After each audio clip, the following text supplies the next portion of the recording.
America's public enemy number one in the United States is drug abuse. In order to fight and defeat this enemy, it is necessary to wage a new warfare against the despicable dope peddling vulture. Des trafiquants, des proxénètes, des criminels. It's up to us to change attitudes and just simply dry up their markets. Celui qui fume son joint ou qui prend son rail de coke parfois dans les beaux quartiers de Marseille, qui fait naître ce règlement de compte. Les premiers responsables de ces situations, c'est d'abord les consommateurs. S'il existe des laboratoires de drogue dans la région marseillaise, c'est peut-être parce qu'il y a des clients pour acheter cette drogue aux États-Unis. This is crack cocaine. So we must be smarter and stronger and tougher than they are. That's right, no drug problem. I said, what do you attribute that to? Death penalty. Nous resserrons tous les jours davantage notre coopération entre la police des États-Unis et la police française. To help us create an outspoken intolerance for drug use. Now, there's a 3 million drug addicts. I'd be happy to slaughter them. Won't you join us in this great new national crusade? Il faut faire ce que nous avons fait contre le terrorisme. Les surveillances, les contrôles, les descentes vont être amplifiés sur le territoire français. Grâce à la multiplication des opérations place nette frappant les narcotrafiquants. Et nous allons accroître le rythme. À partir de la semaine prochaine, 10 opérations de ce type seront conduites chaque semaine. Et ça fait donc 100 ans de discours, de politique offensive et d'une véritable croisade internationale. En 2024, la France annonce sa toute nouvelle innovation pour gagner la guerre, les opérations place nette. Il s'agit de déployer plusieurs dizaines de CRS, de policiers, de saturer un point de deal pour multiplier les arrestations. Le dispositif est impressionnant, et c'est le but. S'ensuit un défilé de ministres, de préfets et de maires pour un discours. Sur les opérations place nette XXL, nous avons 599 déférés, 260 comparutions immédiates, 83 ouvertures d'informations, 186 mandats de dépôt. Tous parlent d'un succès et pour preuve, la place est nette. Après la démonstration de force qui mettra à coup sûr fin au narcotrafic, les CRS repartent et le trafic, lui, reprend. Et puis en guise de bilan, on a ces comparaisons assez étranges. Mais on pense que c'est un démonstrateur, comme diraient les agents immobiliers pour vendre un appartement témoin. Et on pense qu'au bout d'un moment, la chimiothérapie est tellement forte qu'elle tue la tumeur. Il y a des moments, comme dans tout cancer, la chimiothérapie, parfois, elle doit revenir. Et pour le coup, ça c'est pas net. Ça correspond à la première règle de la guerre contre la drogue, ne jamais mesurer l'efficacité de la guerre contre la drogue. Je peux vous assurer, pour avoir bien travaillé dessus, je sais que cette législation évoluera. Je sais qu'on légalisera parce que c'est la seule façon de traiter ce problème. Un dealer qui est attrapé, mis en garde à vue, est aussitôt remplacé avant même qu'il ait fini la première partie de sa garde à vue. La répression des consommateurs, qu'ils soient en usage récréatif ou qu'ils soient en usage problématique, ne fonctionne pas. Sachant que je vois que l'électorat bouge, c'est quand même très important parce que c'est un sujet sensible, quoi. Ça peut crisper beaucoup les gens. Alors ça crispe les gens, mais à raison, parce que c'est pas un faux problème, que ce soit en termes de santé ou de sécurité publique. Mais l'accent est aujourd'hui mis sur la lutte contre les entreprises criminelles, qui sont derrière plus de 80% des règlements de compte. Des homicides liés au trafic de drogue qui ont augmenté avec des meurtres de trafiquants, de petites mains, de policiers ou même de civils qui sont pris en étau dans cette véritable guerre sans fin. Du côté de la santé publique, là il s'agit d'éviter que les Français consomment des substances plus ou moins dangereuses. Et là aussi, la tendance n'est vraiment pas bonne. Les Français sont devenus les plus gros consommateurs d'Europe de substances illicites et notamment de cannabis. Près de la moitié des Français de 15 à 64 ans sont donc, de fait, des délinquants. Et le chiffre est encore plus élevé chez les moins de 35 ans.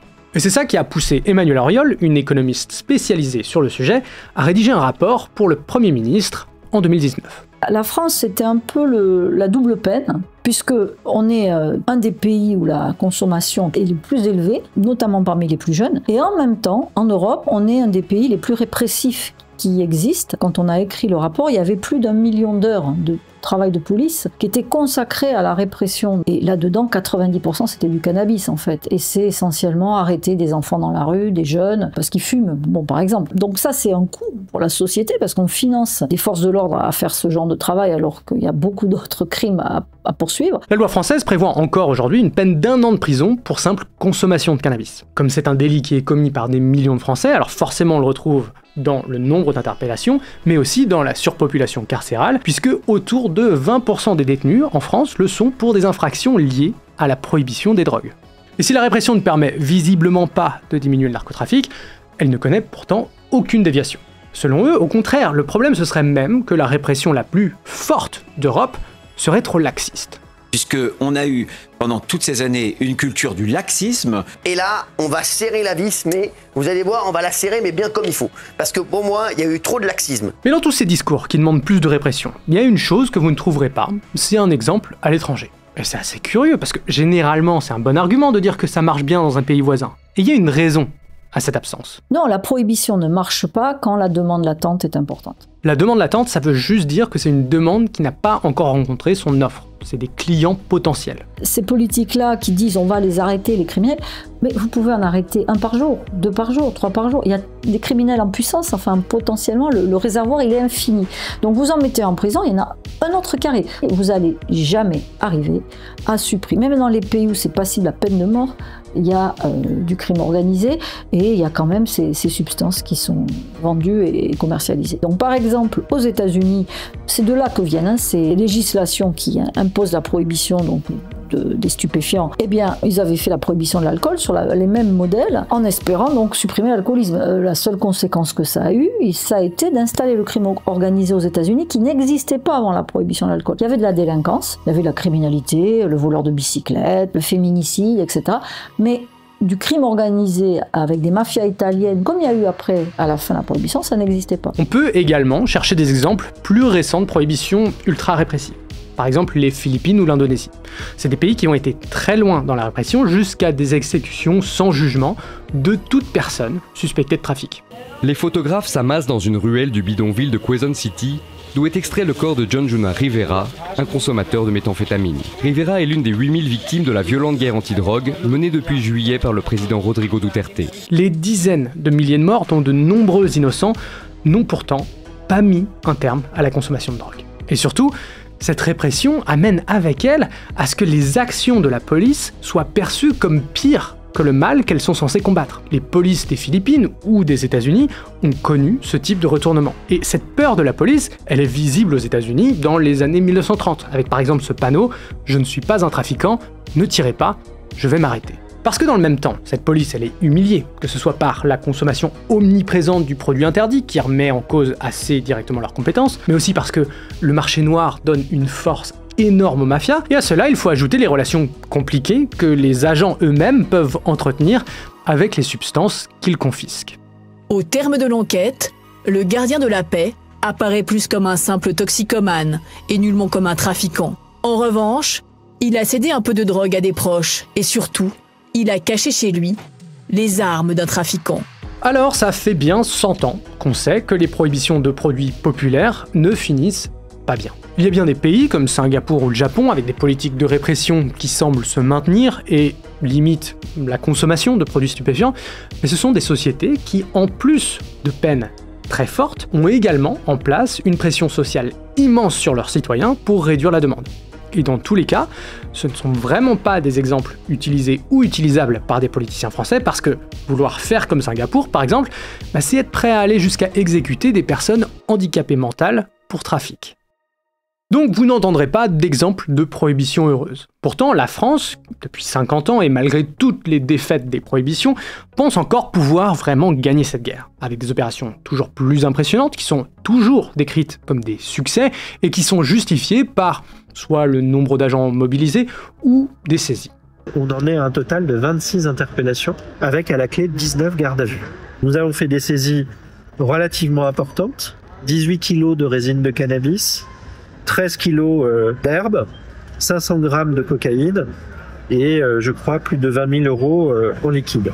Cette interview a été réalisée par la Gazette de Montpellier en 2024 après une opération place nette dans un des quartiers de la ville. 18 kilos, c'est autour de 140 000 euros au prix de la vente. Une saisie qui serait donc relativement importante. Et pour avoir plus d'informations sur l'efficacité de ce type d'opération et de sa saisie, j'ai contacté Bénédicte Desforges, une ancienne policière, désormais porte-parole de l'association Police contre Prohibition. Pourtant oui, ça fait plaisir de faire 18 kilos, c'est quand même plus satisfaisant que de faire une boulette, mais ce préfet pourrait se satisfaire si le lendemain les consommateurs dans ce secteur ne trouvaient plus de cannabis. Ouais.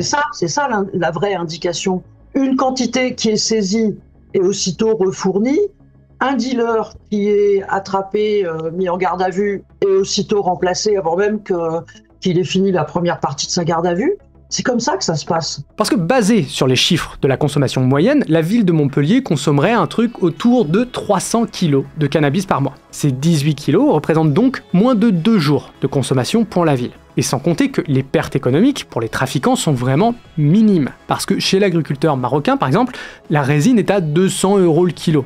Donc la valeur de la saisie à 18 kg, elle est beaucoup plus proche des 10 000 que des 100 000 €. Et avec des marges aussi importantes. Le coût de l'opération de police qui mobilise des dizaines d'agents, y compris des CRS, sur 2 semaines, il risque de fragiliser le budget de l'État avant celui des narcotrafiquants. Pour mieux comprendre la logique de cette opération, j'aurais aimé pouvoir discuter avec le préfet de l'Hérault, mais celui-ci n'a pas répondu à nos demandes d'interview. Par contre, j'ai pu me rendre sur un lieu de vente de drogue à Montpellier qui a fait l'objet d'une opération place nette. Le commerçant, plutôt discret, a quand même bien voulu répondre à mes questions, et selon lui, ces opérations ne servent à rien puisque, en fait, on plie tout, et le lendemain, on est déjà à faire de la vente. C'est exactement ce qu'un commerçant dirait, certes, mais ce qui confirme ces dires, ce sont les prix. La police nationale du 34 a partagé cette photo à la presse en mai 2024. La cocaïne est à 60 € et la Cali, un type de cannabis, est à 10 €. Sur ma photo, prise 6 mois plus tard, en décembre 2024, le même mur indique 50 € pour la coke et 8 € pour la Cali. C'est quand même l'indicateur ultime, le prix du gramme, que ce soit de cannabis, de cocaïne ou d'autres choses. Les prix ne bougent pas, donc ça démontre quand même une certaine inefficacité de la lutte contre le trafic et contre la consommation de drogue. Les prix ne bougent pas, la cocaïne, ils ont même tendance à baisser et la qualité à augmenter. Mais à vrai dire, on est loin d'être les seuls critiques des opérations place nette. Elles sont en fait attaquées de partout, et notamment dans un rapport des sénateurs PS et LR qui décrivent l'évolution du narcotrafic par l'essor d'une start-up nation, l'ubérisation du trafic et des dealers ultra-capitalistes délivrés de la contrainte réglementaire. Monsieur le ministre, vous réitérez ce matin votre volonté d'attaquer le fléau par le bas. Nous pensons au contraire qu'il faut frapper les réseaux, au portefeuille et à la tête. Monsieur le ministre, allez-vous répondre à l'appel unanime du Sénat ? Donc la solution, selon ce rapport, c'est la prohibition, mais cette fois-ci avec une police capable de remonter les filières. Pour faire mal aux gros acteurs, ce sont eux qui auraient la main mise sur le marché. Cette fois-ci, par contre, un exemple étranger est pris. Il faut faire comme la police américaine. Puisqu'on a un exemple précis, alors autant regarder ce que ça donne de ce côté-là. Aux États-Unis, donc guerre à la drogue, répression à fond, hein, on renforce les moyens. Parfait. Et donc, ils se lancent dans une grande opération d'infiltration des cartels colombiens qui distribuaient notamment la cocaïne. Très coûteux, des millions et des millions de dollars. Bon, ils arrivent grâce à ça, à arrêter les grands patrons de la drogue, à démanteler les réseaux. Grand succès de police, hein, vraiment grand succès de police à l'américaine. Et qu'est-ce qui s'est passé? Donc ils ont pété le cartel. Donc quand vous cassez un cartel, le cartel, les prix, il les maintient au niveau de monopole. Ben là, le cartel s'est effondré, donc il y a eu plein de petits réseaux de dealers qui se sont mis à la place, hein, comme une espèce de cancer qui se répand. Ils se sont fait une guerre en prix, les prix de la cocaïne se sont effondrés aux États-Unis et la consommation a explosé. La police américaine a donc eu la même action qu'un régulateur de marché. Elle a stimulé la compétition. Et c'est d'autant plus dommageable que la compétition dans le narcotrafic, c'est pas qu'une guerre de prix, c'est une vraie guerre, avec des armes et des vrais morts. Et quand on entend ubérisation du trafic, comme le disent les sénateurs, on s'arrête généralement à l'aspect travailleur qui bosse avec son smartphone pour faire des livraisons. Mais ce qu'il faut comprendre, c'est que derrière le terme d'ubérisation, qui est utilisé par les sénateurs, il y a aussi un phénomène financier. C'est de pouvoir mobiliser du capital, donc des grosses sommes de thunes, pour avoir la capacité de dominer un marché. Roberto Saviano, un journaliste italien spécialisé dans les mafias, explique que les rendements des investissements dans le narcotrafic sont très supérieurs à l'économie légale. Ce que ça veut dire, c'est que on a beau démanteler une filière massive, les capitaux vont tout de suite chercher et trouver une autre filière. Et ça indique aussi qu'il y a un vrai intérêt à s'intéresser à réduire la rentabilité du trafic. Surtout que le crime organisé a lui aussi des armes. Le rapport des sénateurs s'inquiète notamment d'une hausse de la corruption dans la police ou dans la justice. Mais rien dans ce rapport ne permet même un début d'attaque par rapport à ce problème. Parce que tant que le trafic de drogue est rentable, qu'il peut utiliser la finance internationale, alors il organisera le crime. Et plus ce crime est organisé, eh bien plus il peut corrompre. Le phénomène est clairement inquiétant parce que même l'IGPN, la police des polices, note une augmentation de la corruption, notamment suite aux ventes de fichiers confidentiels de police. Et on trouve aussi un avant-goût d'une corruption généralisée dans les prisons françaises, puisque les salaires, le recrutement des surveillants ne sont visiblement pas au niveau. En tout cas, il paraît difficile d'expliquer comment un quart des détenus français peuvent fumer du cannabis quotidiennement en prison, parce que pour consommer autant, ça implique nécessairement de faire rentrer plusieurs kilos de cannabis par mois. Mais alors pourquoi continuer dans cette voie? Parce que c'est quand même assez particulier de vouloir poursuivre et renforcer une prohibition qui est aussi visiblement contre-productive et avec des effets secondaires aussi massifs que dangereux. C'est qu'en fait, il y a une hétérogénéité énorme de traitement de ces infractions. Donc il y en a, voilà, vous avez une sale gueule, vous n'êtes pas bien rasé aujourd'hui, on vous arrête, vous pouvez avoir un casier judiciaire pour avoir consommé du cannabis. Voilà. En France, c'est possible, et c'est arrivé. Et puis, il y a d'autres cas, vous tombez sur un magistrat qui est beaucoup plus cool, qui estime que bon, ok, il n'y a pas mort d'homme, il a vécu mai 68, il trouve que ça va, et du coup, là, vous avez rien. Et donc ça aussi, ça avait été épinglé par les organismes qui s'intéressent aux droits de l'homme, parce que c'est discriminatoire, c'est injuste, et évidemment, ça a tendance à frapper plus durement les gens issus des minorités. Voilà. Donc ça aussi, ça posait le problème même d'équité entre les citoyens, puisque comme on ne peut pas mettre en prison tous les consommateurs, il y en a plusieurs millions, donc on ne peut pas. Du coup, c'est un peu au petit bonheur la chance qu'on applique la loi. Parce que les chiffres sont sans appel. La prohibition telle qu'elle est pratiquée en France conduit à un contrôle policier très fort de jeunes, plutôt pauvres et plutôt issus de minorités. Une population qui est très surveillée et qui est très emprisonnée pour consommation ou trafic de drogue. Et vu les échecs sur la consommation et la lutte contre le commerce illégal qui ne fonctionne pas, en fait, c'est le seul effet tangible de la prohibition à la française. Ce qui nous amène à la question, en fait, est-ce que le contrôle policier et l'arbitraire ne sont pas les véritables objectifs de la lutte contre la drogue? Et cette question, elle se pose avec d'autant de force, c'est parce que les prohibitions sont partout associées à des volontés de contrôle politique. Que ce soit entre les deux familles qui se disputent le pouvoir aux Philippines, qui s'accusent les uns et les autres d'être des toxicos, ou même dans les origines de la guerre contre la drogue moderne qui remonte aux années 1930, où Harry Anslinger, qui était alors commissaire du Bureau fédéral des stupéfiants, popularise le terme de marijuana, histoire de bien associer les préjugés raciaux et xénophobes à cette prohibition.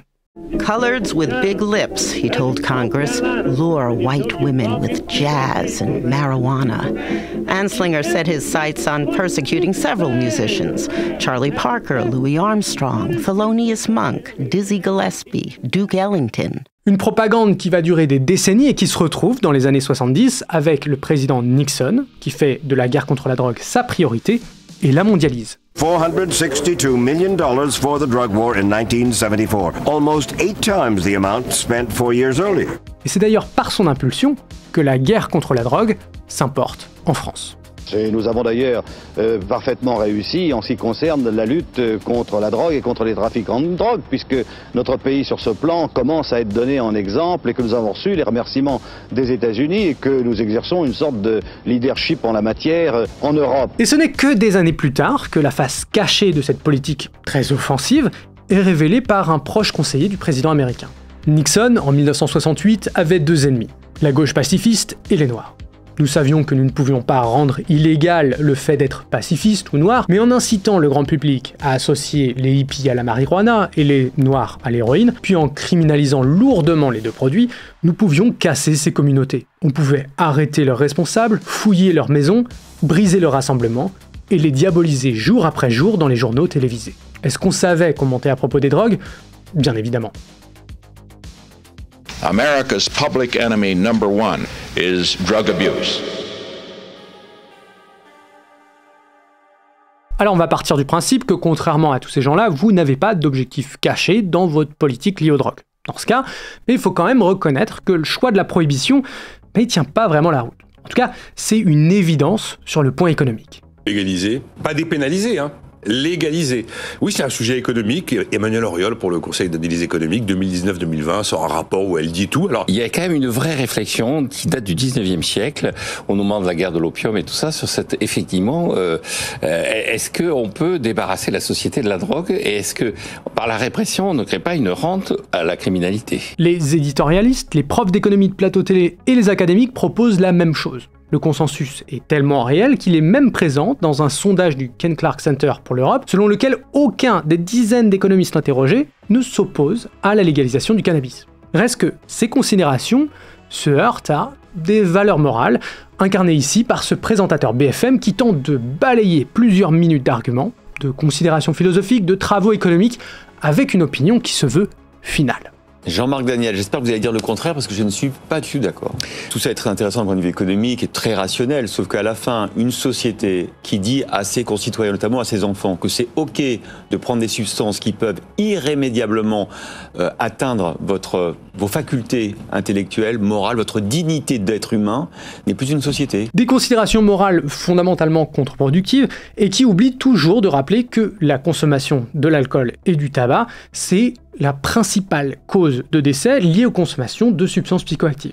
Et dans le même temps, on peut aujourd'hui voir des publicités d'alcool sur les abribus empruntées par des millions de mineurs et plus de 25 000 bureaux de tabac répartis dans toute la France. Donc il y a un poids de mesure qui est évident et on peut donc s'intéresser enfin à des politiques qui permettent des résultats concrets et peut-être souhaitables. Donc moi je suis favorable à la légalisation donc du cannabis, notamment récréatif. Alors, il y a une prohibition en gros, mais il y a plein de légalisations différentes. Celle du Colorado, qui est un peu historique, qui est une légalisation par référendum d'initiative populaire. Donc c'est une légalisation qui vient de la base et qui a été imposée au gouverneur de l'État qui n'en voulait pas. C'est une légalisation qui est très tournée vers les consommateurs, puisqu'elle venait des consommateurs. Donc le gouverneur a changé d'avis, vu les résultats, c'est-à-dire qu'il n'y a pas eu de criminalité spécialement qui a augmenté, au contraire, et j'expliquerai pourquoi après. Et les recettes fiscales, évidemment, s'en sont trouvées, et les usagers étaient plus contents parce qu'ils avaient des produits de meilleure qualité. Les enfants étaient protégés, puisque aux États-Unis, l'interdiction de vente aux mineurs est très très strictement enforcée. Si vous vendez un truc interdit à un mineur, vous risquez d'aller en prison. Donc les gens font attention, ils vendent pas ça à des mineurs. Donc ça a été un succès. Après, il y a d'autres légalisations qui ont été des échecs. Celle de l'Uruguay était un échec. Pourquoi ? Parce que celle-là, elle venait du président, ça a été imposé à la société qui n'en voulait pas. Et comme les gens n'en voulaient pas, enfin en tout cas la majorité, il a dit on va faire une légalisation médicale un peu. Et donc il a imposé que ce soit vendu dans des pharmacies. Et les pharmaciens étaient furieux qu'ils deviennent des dealers. Pour eux, ils devenaient des dealers. Donc ils étaient tout à fait opposés. Par ailleurs, il y a eu tellement de levées de boucliers qu'ils ont complètement sous-estimé la demande et ils ont produit 1 tonne de cannabis alors qu'il en aurait fallu 100 fois plus. Bon, donc il y avait pénurie et des gens qui ne voulaient pas vendre le produit. Bon, ça ne marche pas du tout quand vous faites ça. Vous voyez, donc on voit bien que légalisation, ça peut prendre différentes formes. Alors la forme de légalisation dépend des objectifs qu'on se donne. Est-ce que le but, c'est tout d'abord de satisfaire les consommateurs, de maximiser les revenus taxables, de réduire la vente aux mineurs ou de contrer le modèle économique des mafias ? C'est pour ça que dans le rapport, nous, ce qu'on recommande, c'est la création d'un monopole d'État. C'est pas de créer un marché dérégulé où on fait ce qu'on veut, comme on veut. L'objectif, c'est de donner aux consommateurs de cannabis qui sont nombreux des produits de qualité, de les taxer, parce qu'il y a une élasticité prix de la demande. Alors ça veut dire quoi ? Ça veut dire que quand les prix s'élèvent, la quantité que vous vendez diminue. Les gens, ils sont sensibles au prix. Et donc, pour la santé, c'est vraiment intéressant d'avoir la légalisation puisque vous enlevez le tabac de l'équation. Enfin, en tout cas, c'est possible de l'enlever. Et ça, c'est un point qu'on a pu retrouver dans un de nos entretiens avec une docteure qui soigne l'addiction. La majorité des jeunes que je vois en consultation le mercredi après-midi, donc qui ont entre 13 et 25 ans, la première substance pour laquelle ils viennent, ça ne veut pas dire qu'ils ont que ça comme substance, c'est le cannabis. Le cannabis, comme toutes les autres substances psychoactives, est susceptible de créer une addiction. Mais c'est pas la substance qui accroche le plus. Simplement, le cannabis est mélangé avec de la nicotine. Et la nicotine, c'est la substance qui accroche le plus. On est tous ultra formés pour savoir accompagner quelqu'un qui consomme du cannabis et qui souhaite continuer à consommer du cannabis pour qu'il le consomme autrement qu'en le fumant. Alors on n'a pas de chiffre précis de l'addiction des mineurs, mais vu cette observation, il y a quand même un intérêt à ce que notre légalisation s'intéresse à réduire la consommation chez les plus jeunes. Pour prendre un pays qui ressemble à la France, donc une démocratie occidentale, avec beaucoup de jeunes consommateurs, j'ai été voir le modèle canadien. un pays qui a lancé une légalisation du cannabis récréatif en 2018, avec un début difficile, notamment parce qu'il ne parvenait pas à fournir des produits meilleurs que le marché noir. Après 5 ans de légalisation, ils ont produit un rapport qui établit que, globalement, c'est un succès. 70% du cannabis consommé est de source légale, les citoyens sont plutôt contents, la justice et la police sont quand même moins sollicités, et puis ça engendre bien des revenus supplémentaires. Il faut noter aussi qu'il n'y a pas eu d'explosion de la consommation chez les mineurs suite à la légalisation. Il y a bien quelques nouveaux problèmes qui doivent être adressés, mais globalement ça fonctionne. Dans d'autres cas de figure, par exemple les États américains qui ont un cannabis légal, ils ont des mineurs qui consomment en fait moins de cannabis que ceux qui l'interdisent. Et plus proche de la France, on peut aussi noter le Portugal, qui a légalisé la consommation de toutes les drogues, et c'est aussi la population qui en consomme le moins en Europe, et particulièrement chez les jeunes. Le succès récent de la réduction de la consommation du tabac et de l'alcool en France comme au Canada semble vraiment pertinent, parce que agir sur le levier de l'information, du marketing, du prix, ça fonctionne, alors que ce sont des usages qui étaient presque sacralisés par le passé. Donc, plutôt que de chercher à réduire l'offre et à toujours agir sur ce levier-là, on peut aussi chercher à réduire la demande avec des campagnes informatives en permettant un accès aux soins. Parce que, comme l'indique Hélène Donadieu, la prohibition, ça rend les choses d'autant plus compliquées. Je trouve que ça fait un peu double peine. Ils ont une maladie qui fait qu'ils ont perdu la liberté de s'abstenir de consommer. Ils sont obligés d'aller consommer, ils sont très malades pour certains d'entre eux. Et du coup, quand ils vont consommer, ils prennent un risque de finir, entre guillemets, en prison ou d'avoir une amende. Et en plus, ces personnes qui consomment des substances illicites, je suis convaincue que ça représente un frein à l'accès aux soins. Parce que certaines d'entre elles se disent « Oh là là, mais est-ce qu'on va pas me dénoncer ? Est-ce que l'hôpital est pas en lien ?» J'ai déjà entendu ce genre de propos. Et pour continuer sur les légalisations, il existe même des exemples qui suggèrent que des politiques encadrées sur des drogues très dangereuses peuvent avoir des effets positifs sur la santé publique. La Suisse avait un énorme problème d'épidémie d'addiction à l'héroïne. En fait, l'héroïne étant très très chère, les gens qui étaient addicts, ils devenaient dealers en fait, pour pouvoir se financer.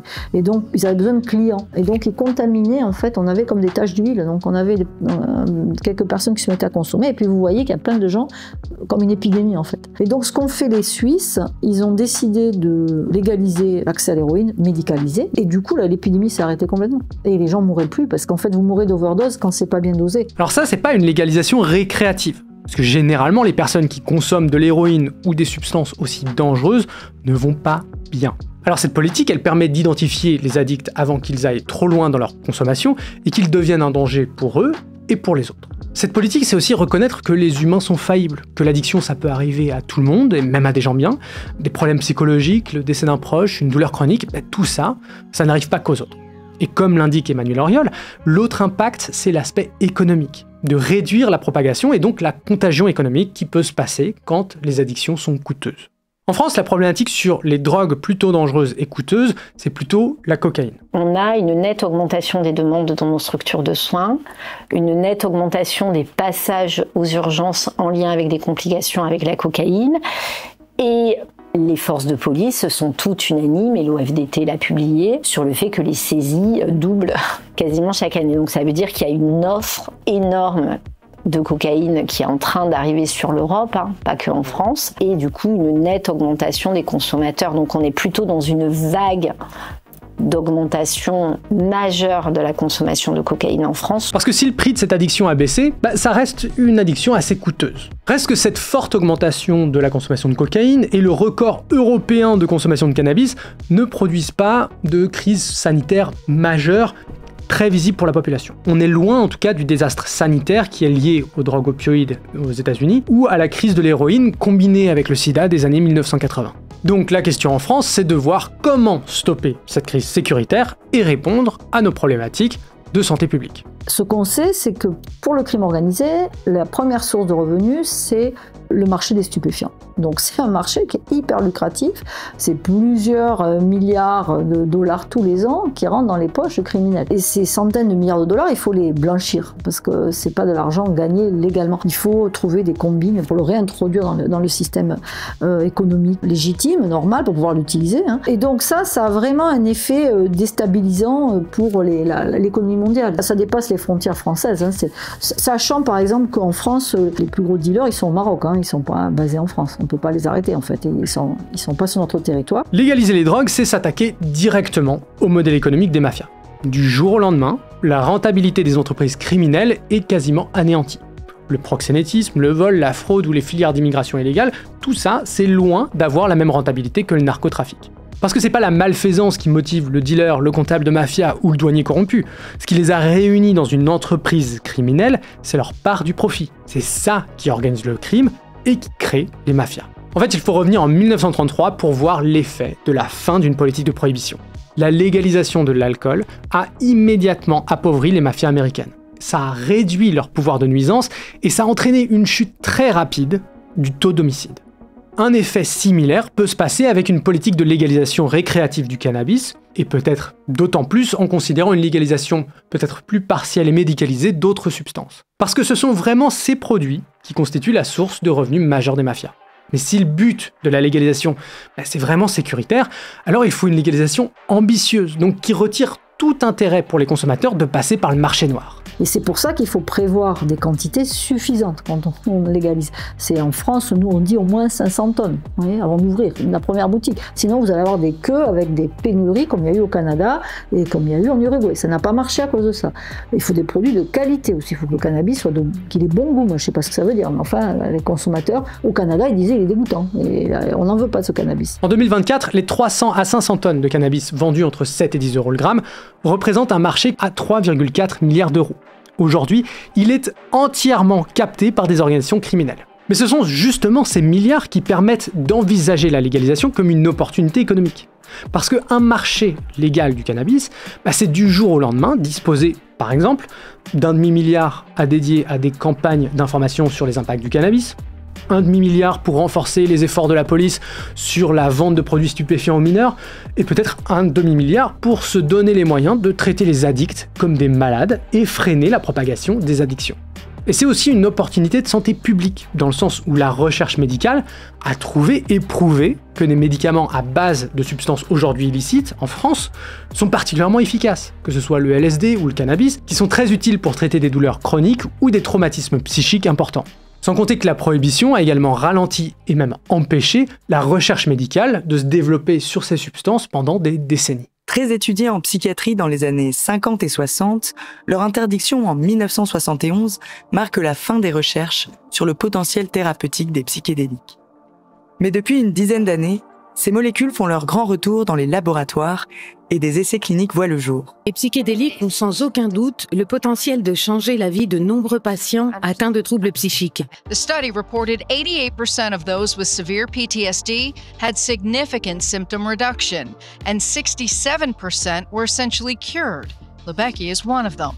I no longer clinically qualify as having PTSD and haven't for a very long time. Mais d'ailleurs, les opportunités ne s'arrêtent même pas là, puisque c'est la possibilité aussi de créer une filière agricole très importante. C'est un des rares produits en Europe où le droit de la concurrence ne s'applique pas, et donc on serait obligé de le produire en France. On est un grand producteur mondial de chanvre, et le chanvre et le cannabis, c'est la même plante en fait. Donc on aurait vraiment des facilités à produire du cannabis de très bonne qualité en France. À l'heure où les catastrophes agricoles s'enchaînent, mettant en péril de plus en plus d'agriculteurs et de vignerons, il est possible pour la France de passer d'une drogue à une autre, de commencer à produire du cannabis AOC. Mais l'opportunité économique ne s'arrête pas là, parce qu'il faut également considérer le coût de cette politique de prohibition. La répression dépasse à présent les 2 milliards d'euros par an. Et pourtant, même avec ce budget, la justice, la police et les prisons sont des institutions complètement dépassées. Il n'est pas possible de juger ou d'arrêter ou de mettre en prison des millions de Français à la fois. Alors, la justice est encombrée au point de ne plus pouvoir juger même des viols sur des mineurs, les prisons sont surpeuplées et inefficaces, et pour finir, la police se plaint d'un manque de moyens permanent qui se transforme en un management qui incite la chasse aux consommateurs de drogue. Moi, j'avais calculé, et c'était juste avant la mise en place de l'amende forfaitaire délictuelle, donc c'est un chiffre qui a certainement augmenté, que 56% de l'activité policière sur ces IRAS, l'activité proactive, d'initiative, était consacrée à la répression de l'usage de stupéfiants. Même pas à la répression des infractions à la législation sur les stupéfiants, qui contiennent aussi le trafic, l'usage-revente, mais juste à l'usage de stupéfiants. La fin de la prohibition, c'est donc la possibilité de dégager ou de réallouer des milliards pour servir les Français plutôt que de traiter la moitié d'entre eux comme des délinquants. Un des contre-arguments à la légalisation, c'est cette question de filière. Parce que le narcotrafic, ça fait vivre beaucoup de gens en France. Les estimations évoquent 20 000 temps plein et 200 000 personnes. Donc chercher à attaquer ça, c'est le risque de créer un chaos économique et social. Mais cet argument-là, il résiste mal à l'analyse économique de la chose. C'est pas vrai que ça fait vivre des quartiers, ça crée des problèmes, de la délinquance. En plus, ça enlève, à mon avis, des enfants de l'école, parce que c'est de l'argent facile, même si c'est pas énormément d'argent, c'est de l'argent facile. Au contraire, s'intéresser à l'impact du trafic de drogue, c'est découvrir comment cette activité déstabilise des familles et des quartiers. Entre la présence d'une entreprise criminelle prédatrice qui utilise les gamins, entre les freins aux commerces légaux qui sont causés par les mafias, les victimes collatérales, que ce soit les personnes qui subissent les nuisances permanentes du trafic, ou même les erreurs de la répression que l'on peut mesurer avec les 603 portes fracturées par erreur en 2023. Et ça, c'est sans compter les balles perdues de cette guerre qui touche d'abord celles et ceux qui vivent là. A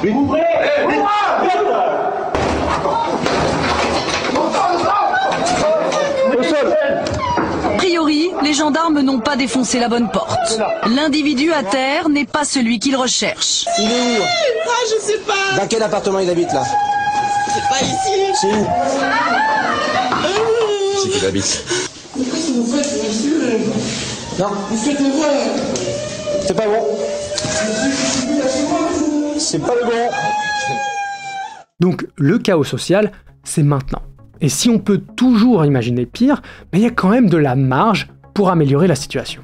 Mais il reste qu'une légalisation, ça signifie pas l'absence de toute répression. Et il faut tout de même faire respecter l'interdiction de vente aux mineurs, poursuivre des filières illégales qui chercheraient à casser les prix ou à vendre des produits non réglementaires. Mais la grande différence, c'est que dans ces circonstances, la police n'est plus face à une industrie qui génère des milliards d'euros, qui possède des armes, qui contrôle l'espace public et dispose d'un fort pouvoir de corruption. Là, non. Une action de police plus ciblée qui permet d'éviter cette répression arbitraire, qui fait de millions de Français des suspects et les victimes collatérales d'une guerre interminable et qui visiblement est déjà perdue d'avance. Que pensez-vous de la proposition qui a été faite de légaliser le cannabis à la française et même de dépénaliser certaines drogues, notamment la cocaïne? C'est un discours de défaite. Bon, c'était pas prévu, mais tant qu'à faire long, un autre argument est revenu par la voix du ministre de la Justice du moment, notamment parce que des parlementaires sont en train de faire revenir le sujet de la légalisation, et en réponse à ça, Gérald Darmanin a expliqué ça. Vous ne remplacerez pas le marché légal par le marché illégal, puisque ceux qui vendent la drogue ne croient pas en leurs produits. Ils ne sont pas les pourfendeurs d'un produit auquel ils croiraient particulièrement pour pouvoir gagner des marchés, comme le serait un vendeur d'automobile ou un producteur de vin. Non, aujourd'hui, ils vendent un produit qui rapporte de l'argent liquide. Alors là, déjà, on sait qu'on va être sur de l'analyse économique de haut vol quand on commence par dire que les entreprises actionnariales ont d'autres intérêts que le profit. Et s'ils ne peuvent pas vendre ce produit qui rapporte de l'argent liquide, ils iront vers d'autres drogues plus dures. C'est pour ça qu'elle fentanyl aux États-Unis notamment. C'est parce qu'on a légalisé dans beaucoup d'États des Amériques le cannabis. Quand on ne peut plus vendre du cannabis parce que manifestement les gens ont trouvé un lieu légal pour l'acheter, on va vers la cocaïne, vers l'héroïne ou vers la drogue de synthèse. Donc on va dans des drogues encore plus dures qui tuent encore plus de gens. C'est donc un discours totalement déresponsabilisant. Mais déresponsabilisant pour qui ? Parce qu'il faut quand même rappeler que la crise des opioïdes et du fentanyl, c'est plus de 300 000 Américains morts ces 4 dernières années. C'est un sujet qui invite à ce qu'on le commente avec beaucoup de responsabilité. Or, 1. Le procès phare de cette crise a eu lieu en 2024. L'entreprise Purdue Pharma a été condamnée à payer 7,4 milliards de dollars pour avoir caché et nié les effets addictifs de ces médicaments opioïdes. Some patients may be afraid of taking opioids because they're perceived as too strong or addictive, but that is far from actual fact. Less than 1% of patients taking opioids actually become addicted. Comme les autres, ils ont trompé les médecins et le public sur l'efficacité de leurs produits dans le traitement à long terme de la douleur et le risque considérable d'addiction qui en résulte. La crise des opioïdes, elle combine l'action néfaste d'entreprises pharmaceutiques légales et les défaillances profondes d'un système de santé privé qui est autorisé à prescrire des médicaments addictifs tout en pouvant mettre fin à tout moment aux ordonnances et au remboursement de patients qui sont désormais addicts et donc qui vont chercher les doses par eux-mêmes. Pour répondre à la demande, le fentanyl a commencé à être fabriqué de façon clandestine par des trafiquants de drogue qui en ont inondé les rues aux États-Unis et au Canada. The amount amount of that drug, fentanyl, that has flooded into this nation is alarming. The DEA calling it the deadliest drug our nation has ever faced. Fentanyl is killing more than 70,000 Americans a year. So many people are dying from it. So many kids are losing their parents. So many parents are losing their kids.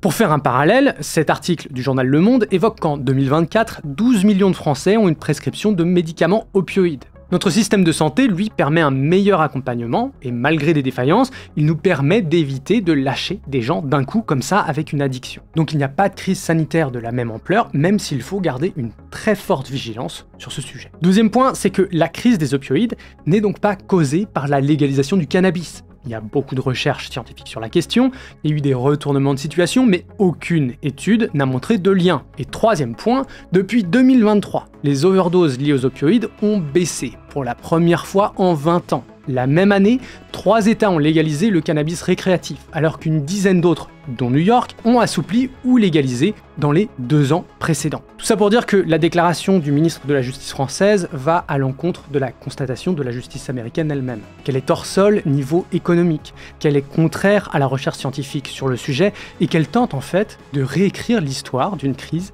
qui a causé la mort de plus d'1 demi-million d'Américains ces 20 dernières années. À ce niveau-là, c'est pas juste une erreur ou un mensonge. Au vu du désastre humain en question, le terme de révisionnisme s'applique ici pleinement.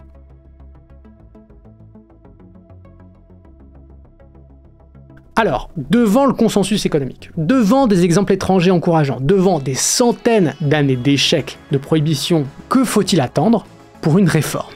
La situation est tendue. L'État, en la personne du ministre de l'Intérieur, voulait absolument faire sa guerre à la drogue et la gagner, mais moi j'ai envie de dire c'est un manque de lucidité, parce que si les États-Unis, avec les moyens financiers colossaux qu'ils y ont mis, mais nous on est ridicule à côté, enfin franchement, n'ont pas réussi et renoncent, c'est parce que ça ne marche pas. Et on voit bien que des pays comme la Hollande ne sont pas plus violents que nous, donc notre équilibre est vraiment un équilibre pourri. Et bon, il faut attendre que, je suppose, les hommes et les femmes politiques soient suffisamment sûrs de leur coup électoralement pour le proposer. Alors si cette guerre perdure, visiblement c'est pour ces non-dits. De Haslinger à Retailleau, du président philippin Duterte à Darmanin, faire de la drogue une guerre a un intérêt politique, celui de se créer un ennemi de l'intérieur immortel. Et ces discours guerriers, ils nous empêchent de nous demander mais pourquoi est-ce que les Français sont d'aussi gros consommateurs de cocaïne ? Qu'est-ce qui ne va pas ? Comment est-ce qu'on peut traiter au mieux et réduire le nombre des addictions ? Ces questions apparaissent presque naïves devant les crimes du narcotrafic, alors que pourtant elles sont essentielles. Et leurs discours, mais toujours plus autoritaires, ne doivent pas nous faire oublier ce siècle d'une coûteuse guerre contre la drogue, inefficace. Alors à la prochaine balle perdue, au prochain fonctionnaire tué sur un point de deal, il faudra regarder plus loin que le gamin qui tient l'arme, plus loin que le billet de 20 balles du consommateur du coin. Il faudra regarder nos lois et les manœuvres de ceux qui, depuis leur ministère, ont créé et font perdurer cette guerre. Nous avons mis beaucoup de temps dans la réalisation de cette vidéo et on espère sincèrement qu'elle permettra d'apporter un éclairage un peu différent sur le traitement des drogues dans nos sociétés et notamment sur son impact économique. Et si vous souhaitez aller plus loin, vous pouvez retrouver toutes les interviews intégrales qui ont permis de réaliser ce sujet sur le site de notre collectif StupMedia. Cette vidéo a aussi été possible grâce à votre soutien. Stupid Economics n'accepte toujours pas de sponsors ou de placement de produits et nos comptes sont accessibles publiquement. Alors si vous le pouvez, n'hésitez pas à rejoindre les 0,39% d'abonnés qui nous aident dès 1 € sur KissKissBankBank et n'hésitez pas non plus à partager cette vidéo autour de vous. C'était Stupid Economics. Sur ce...